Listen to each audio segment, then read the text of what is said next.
Unlocked is brought to you by Invincible, a program designed to unlock the potential of people and teams inside your organization. Join companies like Pfizer, Delta, the CDC, Google, and Chick-fil-A, and others in over 116 countries that are currently using this program to increase productivity and develop healthy cultures. Access hundreds of hours of content that is accessible anytime, anywhere. And finally, use real-time data to understand the health of every team inside your organization, which teams are performing and which ones aren't. Then understand the why behind that performance. Get free access to Invincible for 30 days by visiting www.giant.tv/30days. Hello, welcome to another episode of Unlocked, where we talk about unlocking the potential of people so that we can unlock our organizations and ultimately humanity, because, it all revolves around the people. So I'm Skot Waldron. Today, I have an interview with Richard Polak, who is super recognized in a lot of different spheres.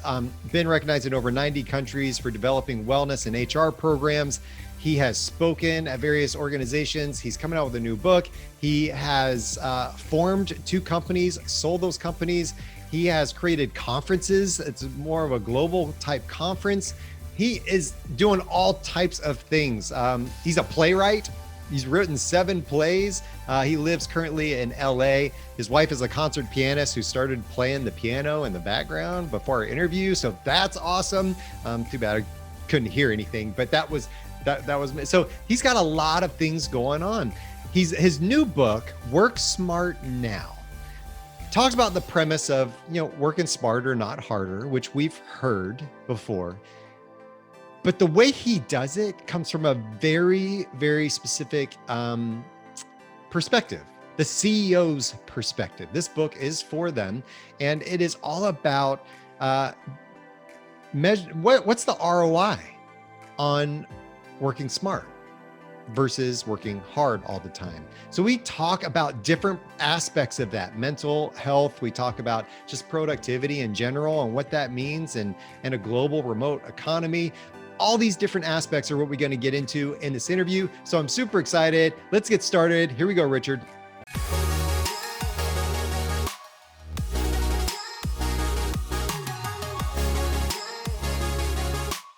Richard, welcome to the show. It's awesome to have you. You got a new book coming out. We're super excited about that. Work Smarter Now. And kind of debrief us. What is that all about? Well, it's really a book for CEOs, HR directors, and then there's a chapter 6, entirely on individual optimization of your day. And it's about improving your life, improving your work. Work smart now means really not working harder now, just working smarter now. So you can do more with the same amount of effort and even less if you follow the precepts of the book. And for employer, if you follow the 5 buckets of productivity that I've designed, then you should not just have your employees happier and working smarter, but your revenue will go up. In fact, I did the analysis. All of it's evidence-based and all through surveys and research, not mine, by independent parties, that shows that for 1,000 people, and there's a business case scenario at the end of each chapter that says why you should do this. It's not just a good idea. And if you add every chapter together, and there's a conclusion chapter that shows this, if you have 1,000 employees in the services industry, you can easily increase revenue $330 million in a year by following the precepts of this book and the processes. I have never heard of such a thing. I've never heard of a book that went through, calculated the ROI of that chapter, and then at the end calculated, if you did all this stuff, this is your potential. Like, this is what the upside could look like for you. That's fantastic. I love that. Where did that come from? Well, in business, you can't make any decisions in business properly. Having run 2 businesses, my own, and selling them successfully, and working in senior positions in Fortune 500 companies. And one of them, I was on the executive committee, which was the 5 people really running the company. And I learned really clear from there that you don't make any decisions unless it's going to benefit the business. Even your charitable contributions, that was a big wake-up call for me when I was a young guy, and I was so excited about a homeless charity, and I ran to the managing director of the firm, and then I said, can we give this organization money? They really need help. And he said to me, here, Richard, let me teach you something about business. We want to help. We all want to do good. But who's on the board of directors of this charity? Who is it on there that we can reach to do business with? Because this is a business. And we need to know that in advance before we give money to an organization so that we can get something back from it. Everything decision we made, he says, has to have a return on investment. So from that, as I think I was 26 years old when I learned that lesson, I recognized that everything I have to do. And then there was another case I remember. I was very excited, ran to my father, who's also in this business, and he taught me another valuable lesson, because I said I was designing pension plans around what's part of my day job, right? I'm a global advisor in human resources, and designing comp and benefit programs is part of that work. It's a very large part of that work for attraction and retention. So I went to this they were a construction firm and highly unionized. And I went to them and said, you need a pension plan for these 300 employees you have in Germany, because they don't have a pension plan. And then they said to me, well, they're not going to get one. I don't want to give them a pension. It's just going to cost me money. And I was so dejected. I said, well, what about your people? Don't you care about your people? And said, no, we don't, there's unions and they'll tell us what they want to do. So I went back and I went to my father and said, why wouldn't they want a pension plan for their employees? That's the least thing you can do, and particularly in Germany. And then my father said, well, you're angling it wrong, Richard. That you need to go to them and say to them, you'll increase productivity if you give them a pension plan. And you'll do more business if you give them a pension, because the employees will be more engaged, and then they'll work harder or work smarter. And then the company will make more. Don't just give a pension. I go in there and say, give a pension, but it's the right thing to do. Business is not in the business of doing right. They're not in the business of doing good. By doing good, they do good business. And by doing right, they do right business. But it's all about making money. So it all has to be framed in the return of investment. That's why I wrote this one. That's really, really interesting, because you'll have personality types out there, right? And the back of my brain, I work a lot with different personality types in an environment and how they react to different communication styles. How do you build influence and impact with other people in your group? Well, I can tell you right now, when you tell that message to a lot of the feelers out there, they're going to be like, well, you're a cold-hearted jerk. Like, that doesn't sound very nice, But then when you think about the strategic side of what those thinkers are doing, those process-oriented individuals thinking about, yeah, good business, it is good business to supply this pension package, right? Which means that by helping them feel invested in, by giving them this pension package, which is maybe not a heartfelt decision, it's a business decision, I'm winning both sides. I'm winning the heartfelt argument, but I'm also winning the business argument, because we're able to stay in business so I can give these people a job. Exactly. In fact, I have an initiative now. You're one of the first to hear this. I do some work with Congress as an advisor, and I'm going to them now with the initiative, The Right to Disconnect. Now, you may have heard of this before, because it's already been a law in many European countries. Even in the Philippines, it's a law. It allows the employees to leave work and disconnect from all electronics and technology after their working hours. And they require it in France, now in Belgium, they require it. In the United States, that's sort of what? That's a crazy thought. And even when I talk to the congressmen and women, they say, oh, I don't know if that's ever going to pass here. But there's a way of framing it and through research, through studies, it's just not Richard Polak saying this is going to help you. There are studies that show if you allow employees to disconnect, you'll have less burnout, you'll have employees more engaged, and you'll be able to make more money by doing that. So it benefits everyone. So those are some smart, I guess it's smart advice, right, to give to somebody. And it's scary, right? For a lot of people out there, they're like, Wait, what? I can't reach Richard at 7 p.m. while he's eating dinner with his family? Ask him about this proposal? Like, I need to be able to do that, right? So you're saying that is an idea of work smart.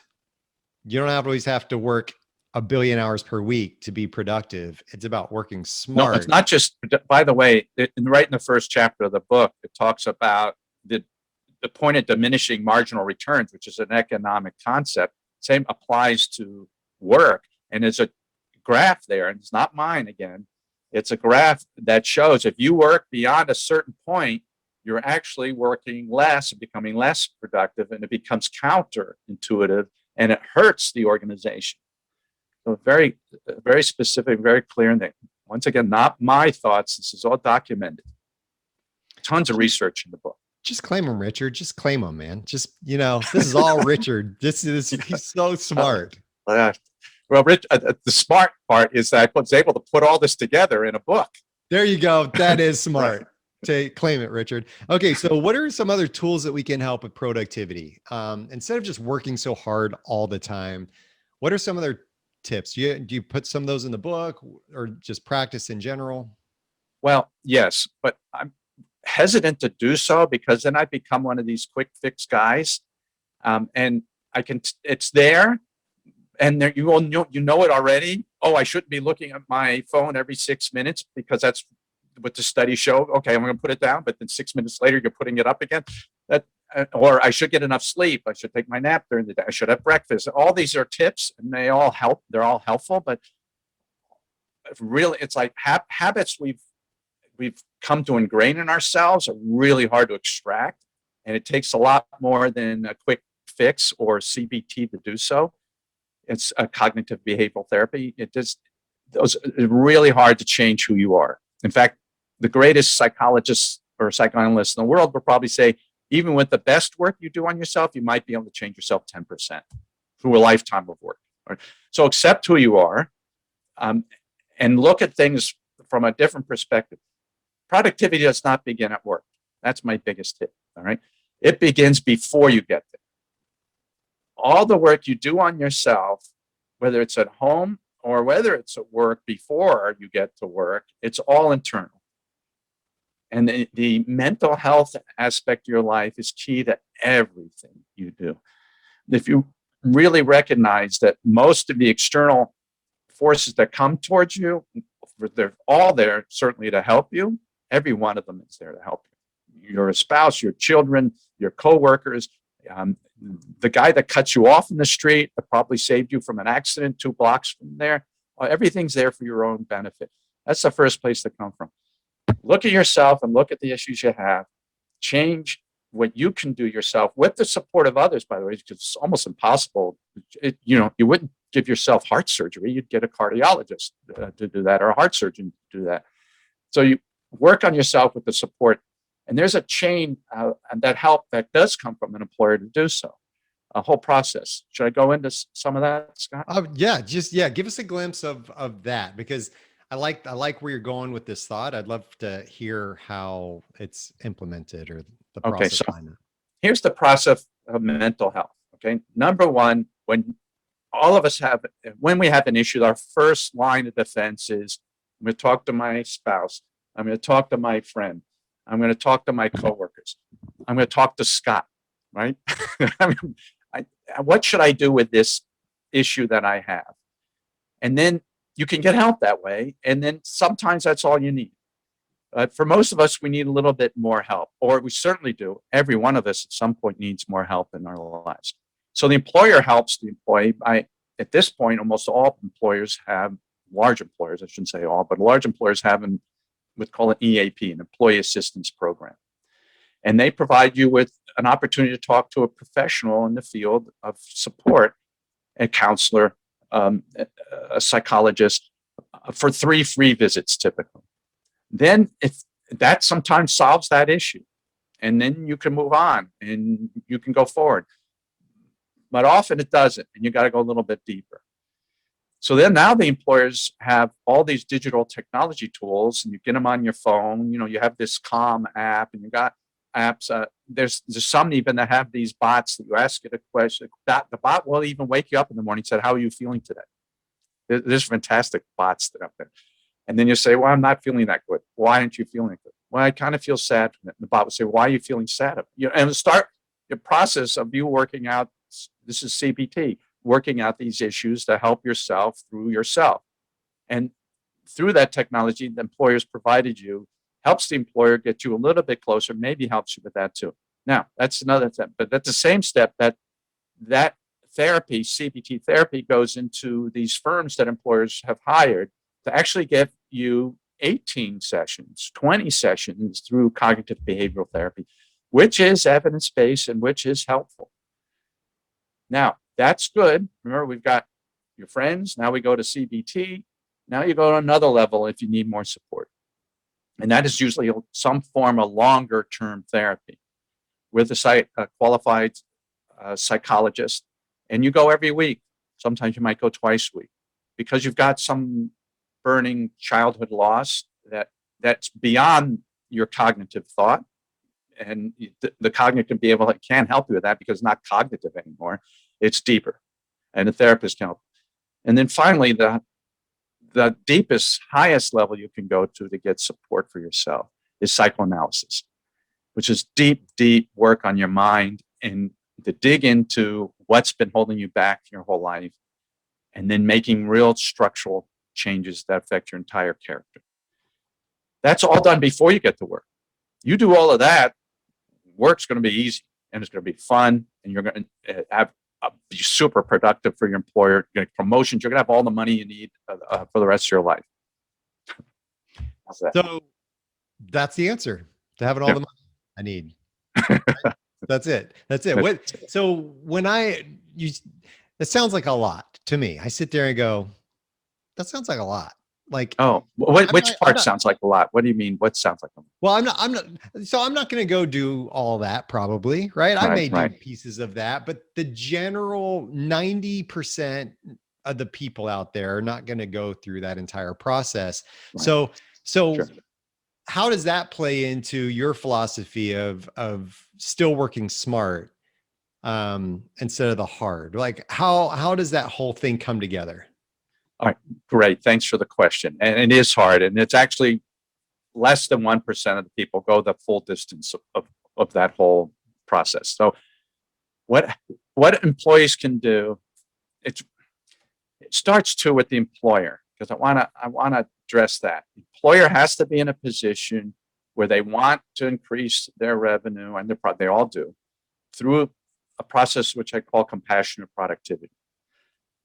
If they don't have that set in their culture about caring for their employees, and then I can't even help them or start. All right. If they have an unhealthy organization, because organizations are psychologically healthy and unhealthy as well. Worked in one organization where the CFO essentially made all the major decisions, financial decisions for the company and employment decisions because the CEO really wasn't strong enough to manage it himself. It was a disaster. You don't have a CEO running your company. If you're a healthy organization, you recognize that you, like the individuals you and coworkers you work with, are people, and you want to do good for them, and doing good for them is an increase in productivity is called compassionate productivity. That's the essence of it all. Then you get into all the stuff that you two are into, Scott, where you talk about engagement. You talk about reducing absenteeism, reducing present. You provide wellness programs for them, specific wellness programs, by the way, because you can throw a lot of money away unless it's designed properly. And then you have each individual given the opportunity to train them how to help themselves optimize their day. And that includes means of showing them how breakfast could help improve their lives. You give them smoking cessation programs, all these things that most employers are providing today. But it won't matter unless you, as an employer, as a CEO, says, I'm really taking this initiative forward in a whole new way. I'm really making my best effort to do this. I'm changing my own life as a CEO. And this is what you really have to do first. And then I'm going to have my employees change their lives. Be the example for your employees. And there's a whole list for an employees to take to do. For example, for me, I have a treadmill desk sitting right here. Okay. I have my printer back there. Okay. So I don't have to walk down the hall to get to a printer. Now, there's something good about that too, because you run into coworkers, but I don't waste a certain amount of time doing it. I exercise here. I exercise in the morning too. I go for long walks. I'll do my walks on, these are the easy things to do, right? I'll take my conference calls walking around a neighborhood, a quiet neighborhood. And today that's very acceptable. Everybody kind of expects you to be wherever you are, work from anywhere, right? And they're going, wow, Richard, you're walking in the conference? I say, yeah, I'm walking on the conference. They just, well, that's terrific. All those things as an employer, if you're the CEO or the manager, you can set those kinds of examples for employees that it's okay to do that. Go out for a walk and do your calls out there instead of sitting at a desk and being sedentary. Obesity is a killer. You know, they say expression, right? Sitting is the new smoking. So it's really, really bad for you. Anything you do to be active, be active. So they're going to start implementing sitting cessation programs now? Yeah, essentially. Yeah. That's a really good, and that's a good term for it. They should be doing that. They should. Yeah. There is a, there's something interesting about what you're talking about, because, you know, in the industrial age, right, we measured productivity based on how many widgets per hour were created, right? And based on, and we gained influence through the competency, through the IQ measure, right? Can Richard do this job? Yes equals he gets a job. Yes equals he has influence. Now in the digital age, and in a world of post-COVID, right, where we're remote, where we had to be flexible, where now we can't look over the shoulder of every single employee and measure the widget basically per hour of what they're doing. Now it's relational, right? Credit, relational impact, the EQ, that emotional idea, and the self-awareness, first of all, of my own strengths and weaknesses to be able to gain influence with that person. No longer is it just my competency, because now we have bots, right? You just mentioned, or widgets, or AI doing some of this stuff. Yeah. Now it's really about, is this person, do I trust this person, right, to get something done in a way that is beneficial for all of us in the way that we work now, because we all work differently. So what would you have to say about that idea of how we used to work versus the new mentality of working? Well, I think that you're right on it. And I'm not surprised you are, because I've read all your work and I know in essence of who you are by your work. And it's all about that. And it's always been about that. But employers haven't been able to really let go. Like you said, it's scary. That if you're an employer and you now have no choice, because you got employees working from anywhere, right? And you got to figure this out. You can't make them come in the office because there's no office to come into. So you got to figure out, well, how can I not look over their shoulder, but still kind of, and they find really quickly you just can't do that. The only way you can do it is say, this is the job. I'm hiring you to do a job. And this is the expectations. And we have to come to an agreement with that together so that you're not overwhelmed and distressed and then it becomes worse for us and then a disaster. Let's work this out. Let's decide what your job goals are going to be. We have measurable, attainable goals. This is a business, and then you're accountable for that. And if you're not, then I've got to come down on you. And I got to give you support. I won't just come down on you, but I'll come down on you, meaning I'll come down on you with some support. And then we'll work together to get you to a place where you can achieve these measurable goals that we both agree on. And by the way, we're going to agree on these goals. And then I want you to stretch. We're going to have a stretch goal too. Because then if you do that stretch goal, then you get an additional bonus. But only a stretch goal where it's not going to stress you out with the stretch. Right? You work all these things out with the employee. And then you leave it to them. And they then become empowered. And this is your thing, empowerment. And if they become empowered, they go, wow, when that you feel the release of that, I don't have somebody looking over my shoulder going, and I'm not afraid. I can do my job when I want to do it, how I want to do it. All I have to do is be accountable for the results. And that's the way that management needs to change if it hasn't already. And I know so many firms have it. I mean, I just know it because I know these firms that I give advice to, and they're backwards thinking that they've got to be right on the person all the time. And that's the worst way to increase productivity. Yeah, no longer, right? That idea. And we still, I think some of those individuals that have a tendency to micromanage are trying to do it virtually, and they're probably a bit frustrated, or it's putting even more pressure on that team member or employee feeling micromanaged in a remote environment. It's got to be even exponentially worse than it was probably. Exactly. So it involves a new paradigm in management training.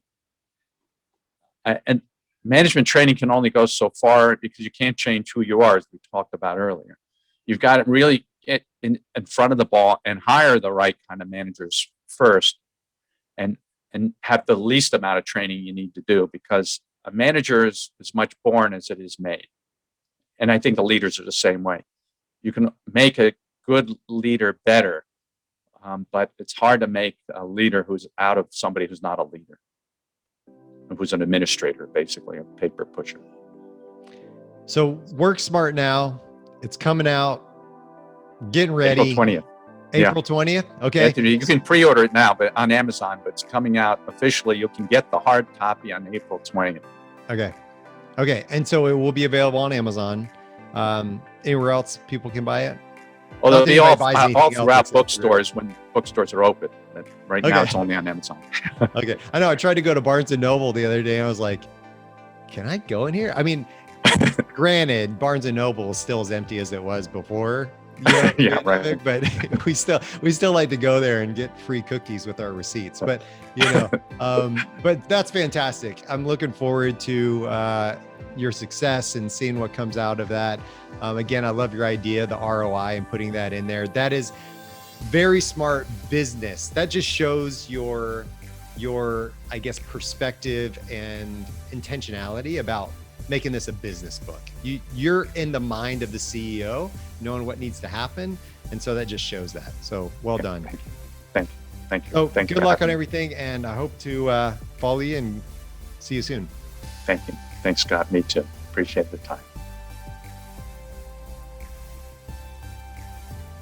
Again, I love his premise about taking the ROI of each of these chapters. And by the end of the book, you could be making $330 million, right? Well, okay, maybe not making $330 million, but the principles there are to show the ROI and the impact you can really have by working smart, not hard. Productivity doesn't begin at work. And we have to ingrain that in our minds and in our hearts and our souls and how we run our companies. It's really, really important. I also loved his phrase, compassionate productivity. We can't be just taskmasters, right? We can't just come down on everybody of task. Tasks are important. That is how we get things done, measuring and documenting and creating tasks. But the compassion, bringing the people side into that, understanding their strengths, understanding what they're going after, setting goals with them, not for them, so that we can all make sure that we are aligned in what we're trying to produce. That is where it's going to just blossom and explode. So thank you, Richard, for sharing your insights. I really appreciate you. If anybody who wants to find out more information about Richard's book, I'm sure you can go to his website. Again, it's going to be on Amazon, Work Smart Now by Richard Polak. I'm really excited about that book. I'm really excited for you. If you want to find out more about me, you can go to skotwaldron.com. All my interviews are posted there. I also have some free resources for you. You can go to giant.tv/30 days and get a free subscription to Giant TV. It's like leadership meets Netflix. It's beautiful. So you can go there and check that out. Go to YouTube, subscribe, share, all those things. I'm there as well. Again, I appreciate you being here. I hope to see you next time on another episode of Unlocked.